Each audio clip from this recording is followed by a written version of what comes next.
মহাসড়ক জুড়ে পশুর ট্রাকে বেপরোয়া চাঁদাবাজি, জড়িত পুলিশও ধরা খেয়ে টাকা দিয়ে ম্যানেজের চেষ্টা। নিত্যদিনের ঘটনা বলছেন চালকরা, সড়কে শৃঙ্খলা ফেরানোর দাবি। মুসল্লিদের পদচারণায় মুখর পবিত্র নগরী মক্কা। শুক্রবার মিনার উদ্দেশ্যে যাত্রার মধ্য দিয়ে শুরু হবে হজের আনুষ্ঠানিকতা। ইবাদত বন্দেগীতে মশগুল মুসল্লিরা। এবং বিশ্বকাপে রাতে ক্যারিবিয়ান দ্বীপপুঞ্জে নেদারল্যান্ডসের মুখোমুখি হবে বাংলাদেশ। জয় দিয়ে সুপার 8 নিশ্চিত করাই লক্ষ্য। ছন্দে ফিরতে দীর্ঘ সময় ব্যাটিং বোলিংয়ে ঘাম ঝরিয়েছেন সাকিব।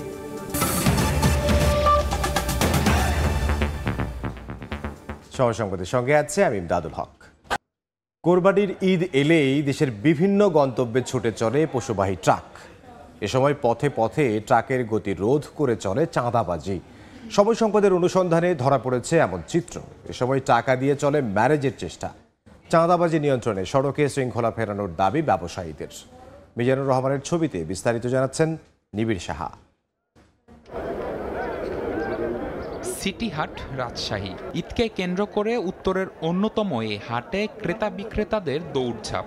হাট শেষ হলেই গরুভর্তি ট্রাক ছুটতে শুরু করবে দেশের বিভিন্ন গন্তব্যে। গেল মহাসড়কে চাঁদাবাজির তথ্য। বিকেল গড়িয়ে সন্ধ্যা হতেই বিভিন্ন গন্তব্যে একের পর এক ট্রাক বেরিয়ে যেতে শুরু করলো হাট থেকে। অভিযোগের সত্যতা কি জানতে পরিচয় গোপন করে আমরা উঠব গরুর ট্রাকে, দেখব পথের বাস্তবতা কি। রাত 11:30 চট্টগ্রাম গ্রামে একটি ট্রাকে সময় সংবাদ, কিন্তু হাট থেকে বের হওয়ার পরই থমকে যায় গতি। দাবি করা হয় চাঁদা। কিসের চাঁদা জিজ্ঞাসা করতেই করা হয় অকথ্য ভাষায় গালিগালাজ।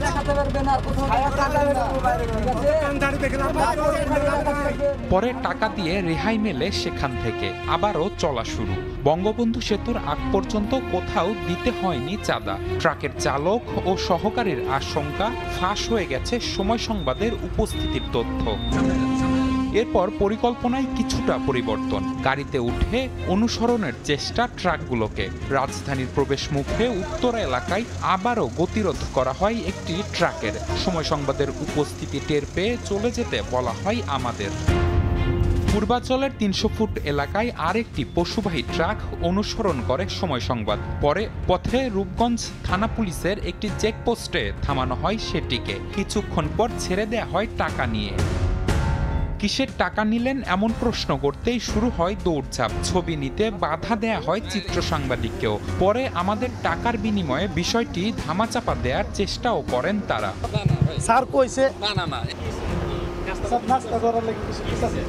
চালকরা বলছেন এমন চাঁদাবাজি নিত্যদিনের ঘটনা। ঠিক না, ওই 2-3 জায়গায় টাকা দিতে হয়। চাপাই থেকে চিটাং যাচ্ছি, গাড়ি নওগাঁর। টাকা শুধু এখানে দিয়েছে, অন্য কোনো জায়গায় লাগেনি। লাঠি তো অবশ্যই থাকে পোলাপানের হাতে। সড়কে গরুর ট্রাকে চাঁদাবাজি বন্ধে অসাধু পুলিশ সদস্যদের চিহ্নিত ও চাঁদাবাজির সঙ্গে জড়িতদের বিরুদ্ধে ব্যবস্থা গ্রহণের দাবি সংশ্লিষ্টদের। নিবিড় সাহা, সময় সংবাদ, ঢাকা। কোরবানির ঈদ উপলক্ষে হাটে আসছে পশু, তবে ক্রেতার উপস্থিতি খুবই কম। এই মুহূর্তে চট্টগ্রামের সাগরিকা হাটে আছেন সহকর্মী পার্থপ্রতিম বিশ্বাস। সরাসরি যাব তার কাছে।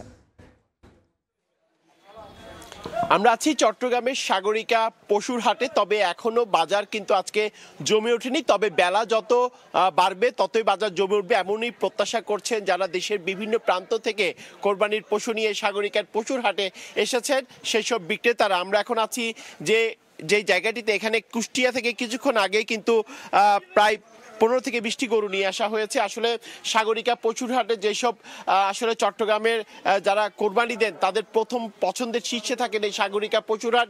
এখানে বড় থেকে শুরু করে মাঝারি যে কোনো ধরনের গরু কিন্তু এখানে পাওয়া যায়। এবং এবার চট্টগ্রামে মাঝারি থেকে বড় গরু চাহিদা সবচেয়ে বেশি, বিশেষ করে যেসব গরুর দাম 80,000 থেকে শুরু করে 1.5 লক্ষ টাকার মধ্যে, সেসব গরুই কিন্তু চট্টগ্রামের সাধারণ মানুষজন যারা রয়েছে তাদের চাহিদা শীর্ষে রয়েছে, এমনটাই কিন্তু আমাদের বলছেন এখানে দেশের বিভিন্ন প্রান্ত থেকে আসা বিক্রেতারা। এবং সাগরিকা পশুর হাটে এসে আমরা যেটি দেখেছি, দেশের বিভিন্ন প্রান্ত, বিশেষ করে নাটোর, রাজশাহী, কুষ্টিয়া সহ বিভিন্ন জায়গা থেকে এবং চট্টগ্রাম সহ আশেপাশে বিভিন্ন জায়গা থেকে সাগরিকা পশুর হাটে কিন্তু কোরবানির পশু নিয়ে এসেছেন এখানকে বিক্রেতারা। এবং আমরা দেখছি, এবং চট্টগ্রামের একটি ঐতিহ্য আছে, সেটি হচ্ছে কোরবানির আগের দিন এবং তার একদিন আগে মূলত মধ্যরাতেই কিন্তু মূলত যে বেচা বিক্রি সেটি কিন্তু শুরু হয়। তবে এখনো পর্যন্ত আমরা দেখছি যেভাবে স্বাভাবিকভাবে বেচা বিক্রি শুরু হওয়ার কথা সেটি কিন্তু এখনো শুরু হয়নি। সেক্ষেত্রে বলা যায় কোরবানির একদিন কিংবা 2 দিন আগে এই চট্টগ্রামের যারা বড় গরু কিনেন, বিশেষ করে যাদের রাখার সমস্যা রয়েছে, তারাই কিন্তু আসলে আমরা জানি কোরবানির একদিন আগে থেকেই এই সাগরিকা পশুর হাট কিংবা অন্যান্য যে হাটগুলো রয়েছে সেসব হাট থেকে কিন্তু বড় গরুগুলো কিনেন। এবং এবার দেশি গরুর চাহিদা কিন্তু সবচেয়ে বেশি, সেটি কিন্তু আমরা জানি। এবং মাঝারি গরুগুলো, বিশেষ করে যেসব গরুর দাম 70 থেকে 80 হাজার কিংবা 1.5 লক্ষ টাকার মধ্যে, যারা মাঝারি থেকে বড় সাইজের মধ্যে মধ্যবর্তী অবস্থানে যারা কোরবানির পশু কোরবানি দিতে চান, আসলে তাদের কাছে এই ধরনের গরুগুলো চাহিদা সবচেয়ে বেশি। এবং সেক্ষেত্রে আমরা দেখছি চট্টগ্রামের সহ আশেপাশের বিভিন্ন জায়গা, বিশেষ করে কুষ্টিয়া, নাটোর সহ আশেপাশের বিভিন্ন জায়গা থেকে প্রচুর গরু বাজারে আছে। এবং ক্রেতারা যখন আসবে তখন তাদের পছন্দ মতো সাধ্যের মধ্যে তারা তাদের পছন্দের কোরবানির পশুটি কিন্তু তারা ক্রয় করতে পারবেন। তো এই ছিল আমার কাছে এখনো পর্যন্ত চট্টগ্রামের সাগরিকা পশুর হাট থেকে এখানকার সর্বশেষ খবর। চট্টগ্রাম থেকে সহকর্মী পার্থপ্রতিম বিশ্বাস। জামালপুর থেকে ট্রেনে ঢাকা এলো 400 গরু। কোরবানি উপলক্ষে এসব গরু বিক্রি করা হবে রাজধানীর বিভিন্ন হাটে। কোনো ভোগান্তি ছাড়াই স্বল্প খরচে গরু পরিবহন করতে পেরে খুশি খামারি ও ব্যবসায়ী। বৃহস্পতিবার সকাল 7টা, কমলাপুর রেল স্টেশন তখনও আড়মোড়া ভাঙছে। এরই মধ্যে গ্রামের খামারি ও কৃষকের গরু এলো রাজধানী ঢাকায়। গত কয়েক বছর ধরে গরু পরিবহনের জন্য আলাদা ট্রেনের ব্যবস্থা থাকলেও এবার ম্যাঙ্গো স্পেশাল ট্রেনে আলাদা ওয়াগন ব্যবহার করে পশু আনা হচ্ছে। জামালপুরের ইসলামপুর থেকে সকালে 25টি ওয়াগনে 400 গরু আনা হয়। সড়ক পথের যানজট না থাকায় ছিল না কোনো ভোগান্তি। গরু প্রতি ভাড়া নেওয়া হয়েছে 500 টাকা, যা সড়ক পথের চেয়ে কয়েক গুণ কম। ব্যবসায়ীরা বলছেন এতে পথে চাঁদাবাজি থেকেও মিলছে মুক্তি। যারা গরু ব্যবসায়ী, যারা গরু নিয়ে আসছেন তারা খুবই খুশি এবং প্রত্যেকটা যে গরু চিপ রেটে এবং সুন্দরভাবে আমাদের যে ব্যবস্থাপনা এই সুন্দরভাবে আসতে পেরেছে, এজন্য তারা অনেক সন্তুষ্ট প্রকাশ করেছে। ঢাকা বিভাগীয় বাণিজ্যিক কর্মকর্তা বলছেন ভবিষ্যতে বাড়ানো হবে এই রেল সেবা। নিরাপদে পশু পরিবহনে রেলপথে খামারিদের আগ্রহ আরও বাড়বে বলে জানান তিনি। ট্রেনে আসি সুবিধা, গরু ঠিক আছে, গরু ব্যথা পায় না, গরু শুয়ে না, ঠিক আছে, আরামে আসে গরু, ঠিক আছে। এই জন্য একদিনে এলে অ্যাক্সিডেন্ট বইয়া ট্রেনের সুবিধা বেশি, সপ্তাহে টাকের চেয়ে ট্রেনের সুবিধা বেশি। গরু নিয়ে এসেছি 60টা, খরচ হয়েছে আপনার একটা গরুর মধ্যে 3 লাখ টাকার উপরে কিনা আর কি। এই স্পেশাল ট্রেন সার্ভিস চলবে আগামী 14 জুন পর্যন্ত। চন্দ্রিমা চৌধুরী, সময় সংবাদ, ঢাকা। পর্যাপ্ত সুযোগ সুবিধা না থাকা সহ সঠিক পরিকল্পনার অভাবে রাজধানীতে আজও আলোর মুখ দেখেনি নির্দিষ্ট স্থানে পশু কোরবানির পরিকল্পনা। নগর কর্তৃপক্ষ এজন্য দায়ী করছে নাগরিকদের অনাগ্রহকে, আর সিটি কর্পোরেশনের বিরুদ্ধে অভিযোগের পাহাড়ে নগরবাসীর। পরিচ্ছন্ন স্বাস্থ্যকর নগরী নিশ্চিতে নির্দিষ্ট স্থানে পশু কোরবানির বিকল্প নেই বলছেন বিশেষজ্ঞরা। রাশেদ বাপ্পির রিপোর্ট। রাজধানীতে প্রতি বছর পশু কোরবানি হয় কয়েক লাখ। বেশিরভাগ কোরবানিদাতাই বেছে নেন নিজের বাড়ির সামনের সড়ক, গ্যারেজ কিংবা পার্শ্ববর্তী খোলা জায়গা। বৃষ্টি হলে তো কথাই নেই। এমন পরিস্থিতি এড়াতে 9 বছর আগে 2015 সালে চালু হয় নির্দিষ্ট স্থানে পশু কোরবানির ধারণা। শুরুতে বেশ কিছু সীমাবদ্ধতার জন্য নগরবাসীর খুব একটা সাড়া না মিললেও প্রত্যাশা ছিল দিন গড়ালে বাড়বে অংশগ্রহণকারীর সংখ্যা। তবে সেই প্রত্যাশার পূরণ হলো কই? মানুষের সাড়া না পেয়ে 2021 সালে এই নিয়ম থেকে সরে আসে দক্ষিণ সিটি। উত্তরে এখনও চালু আছে ঠিকই, তবে সেটি নামে মাত্র। নির্দিষ্ট স্থানে পশু কোরবানির জন্য চলতি বছর ঢাকা উত্তর সিটি কর্পোরেশন তার আওতাধীন প্রতিটি ওয়ার্ডে 3টি করে জায়গা তৈরির প্রাথমিক সিদ্ধান্ত নিয়েছে। সেই হিসেবে উত্তরের 54টি ওয়ার্ডে বরাদ্দ থাকছে 162টি জায়গা। প্রতিটি স্থানে প্যান্ডেল, কসাই, মাংস পরিবহন সহ সব ধরনের সুযোগ সুবিধা রাখার দাবি করলেও এবারও আস্থাহীনতায় নগরবাসী। অনেক বড় লোকের বাড়ির পিছনে অনেক জায়গা আছে, উনি করবে, কিন্তু 90% লোকের তো বাড়ি নাই। তো তারা তো আমরা ওইখানে যেতে চাই। পর্যাপ্ত সুবিধা দিলে আমরা কেন যাবো ওইখানে? যদি পর্যাপ্ত সুবিধা থাকতো সবাই যেত, কে না যেত? আমি তো চাবো না আমার বাড়িতে নগর হোক। যদি নির্দিষ্ট জায়গায় পশু কুরবানি না দেওয়া হয় তাহলে তো পরের দিন থেকে এলাকায় চলাই যাবে না। নগর কর্তৃপক্ষ এবছরও পর্যাপ্ত সুযোগ সুবিধা রাখার দাবি করলেও খোদ কাউন্সিলরে স্বীকার করছেন মিল নেই কথার সাথে কাজের। প্রত্যেকটা ওয়ার্ডে অ্যাটলিস্ট 3টা জায়গা আমরা নির্ধারণ করেছি। প্রয়োজনীয় সংখ্যক লজিস্টিক্স, গাড়ি, ম্যান পাওয়ার সমস্ত কিছুই মোবিলাইজ করা হয়েছে। ওখানে কুরবানি করতে যে মানুষ বিভিন্ন রকমের সমস্যার সম্মুখীন হয়, পানি পাওয়া যায় না, পরিষ্কার করা যথেষ্ট লোক পাওয়া যায় না, যার ফলেই এখানে আমরা ফল্ট করছি। দীর্ঘমেয়াদী লক্ষ্য মাথায় রেখে নির্দিষ্ট স্থানে পশু কোরবানিতে নাগরিকদের অভ্যস্ত করার আহ্বান তাদের। ডিমান্ডের তুলনায় নির্দিষ্ট স্থান সেইটা আসলে অল্প, সেই জায়গাটাও কি বাস্তবসম্মত বা বিজ্ঞানসম্মত, সেখানেও দেখলে দেখা যাবে যে সেই জায়গারও ময়লা আশেপাশে ছড়াবে। তাহলে সেই নির্দিষ্ট স্থান আর আমাদের বসত বাড়ি খুব বেশি পার্থক্য নেই, যতক্ষণ না আমরা আধুনিক স্লটারিং হাউসে যেতে পারবো। কোরবানি ছাড়াও বছরের বাকি সময়ে যত্রতত্র পশু জবাই বন্ধে আধুনিক জবাইখানা বা স্লটার হাউস নির্মাণ করেও চালু না করতে পারার ব্যর্থতা আছে ঢাকার 2 নগর কর্তৃপক্ষের ঝুলিতে। রাশেদ বাপ্পি, সময় সংবাদ, ঢাকা। ঈদযাত্রার দ্বিতীয় দিনে বেশ স্বস্তি নিয়েই রাজধানী ছাড়ছেন ঘরমুখী মানুষ। সড়ক পথের খবর জানাতে মহাখালী বাস স্ট্যান্ডে আছেন সহকর্মী রায়দুল ইসলাম শুভ। সরাসরি যাচ্ছে তার কাছে। ঈদুল আজহাকে সামনে রেখে ইতিমধ্যে কিন্তু রাজধানী ছাড়তে শুরু করেছে রাজধানীবাসী, এবং সকলের চোখে মুখে একটি ছাপ আনন্দের। পরিবারের সাথে ঈদ করতে, ঈদের আনন্দ ভাগাভাগি করে নিতে কিন্তু এই মুহূর্তে আমরা অবস্থান করছি রাজধানীর মহাখালী বাস স্ট্যান্ডে। মহাখালী বাস স্ট্যান্ড থেকে উত্তরবঙ্গগামী এবং দক্ষিণবঙ্গগামী যে সকল বাসগুলো রয়েছে তারা কিন্তু এখান থেকে ছেড়ে যাচ্ছেন, এবং আমরা সকাল থেকে দেখেছি যে একটা সকাল 6টা থেকে শুরু করে সকাল প্রায় 9টা পর্যন্ত এই যে যাত্রীগুলো রয়েছেন, বিশেষ করে উত্তরবঙ্গগামী যে সকল যাত্রীরা ছিলেন তারা কিন্তু অনেকটাই কিন্তু ঢাকা ছাড়তে শুরু করেছেন। আজকে যেহেতু সপ্তাহের শেষ দিন, বিভিন্ন ইতিমধ্যে কিন্তু স্কুল ছুটি হয়ে গেছে, যারা পরিবারের সাথে ঈদ করতে ঢাকা ছাড়ছেন তারা কিন্তু অনেকে চলে গেছেন। এবং আমরা এখানকার যারা এখানকার যারা বাস কাউন্টার রয়েছেন দায়িত্বরত, তাদের সাথে কথা বলে জানতে পেরেছি যে বিকেল নাগাদ কিন্তু একটা বড় একটা ঢল কিন্তু নামবে, এবং সেই ঢলটি আসলে রাজধানী ছাড়বেন। যেহেতু আমরা জানি যে আজকে সপ্তাহের শেষ দিন, আগামীকাল শুক্রবার কাল থেকে সরকারি যে ছুটি সেটি শুরু হচ্ছে, যে কারণে কিন্তু আজকে বিকেল থেকে চাপটা আরও বেশি বাড়বে। আমরা এই মুহূর্তে দেখতে পাচ্ছি সিলেট, ময়মনসিংহ, রাজশাহী সহ জামালপুর বিভিন্ন জেলার কিন্তু মানুষ এই মুহূর্তে অপেক্ষা করছেন তাদের কাঙ্ক্ষিত স্থানে যাত্রা করার জন্য। এবং আমরা যে বিষয়টি জানি যে গতকাল কিন্তু ডিএমপির পক্ষ থেকে এই যাত্রাকে স্বস্তিদায়ক করতে কিন্তু বিভিন্ন নির্দেশনা দেওয়া হয়েছিল, সেই নির্দেশনায় অনেকটা মেনেই কিন্তু এই মহাখালী বাস স্ট্যান্ড থেকে আসলে বাস যেগুলো রয়েছে তারা ছেড়ে যাচ্ছে, এবং এখন পর্যন্ত তেমন কোনো অতিরিক্ত ভাড়া নেওয়ার বিষয়ে বা অন্যান্য যে সকল প্রতিবারই অভিযোগগুলো থেকে থাকে ঈদ আসলে সেগুলো কিন্তু এখন পর্যন্ত আমাদের কাছে তেমন কোনো একটা অভিযোগ বা যাত্রী যারা রয়েছেন তারা কোনো অভিযোগ এখন পর্যন্ত দেয়নি। এক কথায় যদি আমরা বলতে চাই, মোটামুটি যারা যাত্রী আছেন তারা কিন্তু অনেকটা স্বাচ্ছন্দ্যেই রাজধানী ছাড়তে শুরু করেছেন। সড়ক পথে যদি আমরা বলতে চাই যে বিশেষ করে হাইওয়ের যে অবস্থা সেটাও কিন্তু আস্তে আস্তে মোটামুটি চাপ বাড়ছে। আমরা যে বিষয়টি আমরা অন্যান্য প্রতিনিধিদের কাছ থেকে যে বিষয়টি আমরা জানতে পেরেছি, তো সব কিছু মিলিয়ে মহাখালী বাস স্ট্যান্ডে এই মুহূর্তে মোটামুটি যাত্রীদের ভালোই চাপ রয়েছে, তারা স্বাচ্ছন্দ্যে এখন পর্যন্ত ঢাকা ছাড়ছেন। সব কিছু মিলে এই ছিল আমার কাছে মহাখালী বাস স্ট্যান্ড থেকে সব শেষ। রায়দুল ইসলাম শুভ রাজধানীর মহাখালী থেকে। সময় সংবাদে আরও থাকছে। আর্থিক সংকটে বন্ধের উপক্রম ডিএসসির অধিকাংশ ব্রোকারেজ হাউস। বছর ব্যবধানে ৮০% আয় কমার দাবি, কোনো পরিসংখ্যান নেই কর্তৃপক্ষের কাছে।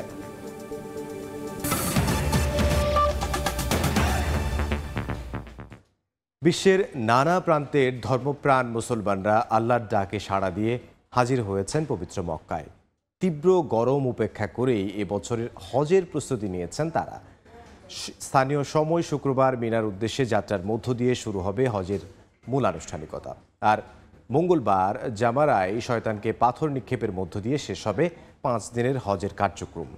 রিয়াদ থেকে বিস্তারিত জানাচ্ছেন আরিফুর রহমান। পবিত্র হজ পালনের জন্য ইতিমধ্যে বাংলাদেশ সহ বিশ্বের অন্যান্য দেশ থেকে হজযাত্রীরা সৌদি আরবে পৌঁছেছেন। এবার বিশ্বের 180টির বেশি দেশের প্রায় 20 লাখ মুসল্লি হজ পালন করবেন। বাংলাদেশ থেকে হজ পালন করবেন 85,257 জন। শুক্রবার থেকে শুরু হবে হজের মূল আনুষ্ঠানিকতা। তবে সংখ্যার বিবেচনায় বৃহস্পতিবার রাতেই হজযাত্রীদের তাঁবুর শহর মিনায় নেওয়া শুরু করবেন মুয়াল্লিমরা। ইশারা নামাজের পর মক্কার নিজ নিজ আবাসন থেকে এহরামের কাপড় পরে মিনার উদ্দেশ্যে রওনা হবেন হাজিরা। মিনায় পৌঁছে হাজিরা ফজর থেকে শুরু করে এশা অর্থাৎ 5 ওয়াক্ত নামাজ আদায় করবেন নিজ নিজ তাঁবুতে। তবে খায়েফ ও কুয়েতি মসজিদের কাছাকাছি তাঁবু থাকলে মসজিদে গিয়েও নামাজ আদায় করতে পারেন। 9 জিলহজ আরাফাতের ময়দানে অবস্থানের দিনকেই হজের দিন বলা হয়। এ দিনের নাম ইয়ামুল আরাফা। 15 জুন 9 জিলহজ শনিবার সূর্যোদয়ের পর হাজিদের আরাফাতের ময়দানের উদ্দেশ্যে যাত্রা করার কথা থাকলেও বৃহস্পতিবার রাতেই নিয়ে যাবেন মুয়াল্লিমরা। সেখানে আগে পৌঁছে গেলে ফজর এবং জোহর আসর আদায় করবেন আরাফাতের ময়দানে। চলতি বছর আরাফাতের ময়দানে হজের খুতবা দেবেন মসজিদুল হারামের জনপ্রিয় ইমাম ও খতিব শায়েখ ডক্টর মাহের বিন হামাদ বিন মুয়াক্কাল আল মুয়াইকিলি। একই সঙ্গে মসজিদে নামিরাতেও নামাজ পড়াবেন তিনি। 10 জিলহজ মিনায় প্রত্যাবর্তনের পর হাজিদের পর্যায়ক্রমে 4টি কাজ সম্পন্ন করতে হয়। প্রতীকী শয়তানকে পাথর নিক্ষেপ, আল্লাহর উদ্দেশ্যে পশু কুরবানি, মাথা মুন্ডন এবং তাওয়াফ জিয়ারত। এরপর 11 ও 12 জিলহজ অবস্থান করে প্রতিদিন 3টি প্রতীকী শয়তানকে লক্ষ্য করে 7টি করে কঙ্কর নিক্ষেপ বা পাথর নিক্ষেপ করবেন হাজিরা। সবশেষে কাবা শরীফে বিদায়ী তাওয়াফের মধ্য দিয়ে শেষ হবে হজের আনুষ্ঠানিকতা। আরিফুর রহমান, সময় সংবাদ, সৌদি আরব। খেলার খবর। গ্রুপ পর্বে নিজেদের তৃতীয় ম্যাচে আজ রাত 8:30টায় নেদারল্যান্ডসের মুখোমুখি হবে বাংলাদেশ। উইকেট কন্ডিশন ভিন্ন হলেও ডাচদের হারিয়ে সুপার 8-এর পথে এগিয়ে যেতে বদ্ধপরিকর শান্ত বাহিনী। যুক্তরাষ্ট্র থেকে সেন্ট ভিনসেন্টে পৌঁছে একদিন বিশ্রামের পর ম্যাচের আগের দিন অনুশীলন করল টাইগাররা। মূল ভেন্যুর সেন্টার উইকেটের দুই পাশের দুই পিচে ব্যাটিং বোলিং করেন ক্রিকেটাররা। আলাদা করে নিজের বোলিং নিয়ে কাজ করেছেন সাকিব আল হাসান। পরে ব্যাটিংটা অনুশীলন করেন দীর্ঘ সময়। সেন্টার উইকেটের আশেপাশে অনুশীলন করলেও ম্যাচের পিচ কেমন হবে তা নিয়ে খুব একটা ভালো ধারণা পায়নি টাইগার টিম ম্যানেজমেন্ট। শান্ত জানিয়েছেন, যুক্তরাষ্ট্রের তুলনায় কন্ডিশন ভালো হওয়ায় অন্য কিছু নিয়ে ভাবছেন না তারা।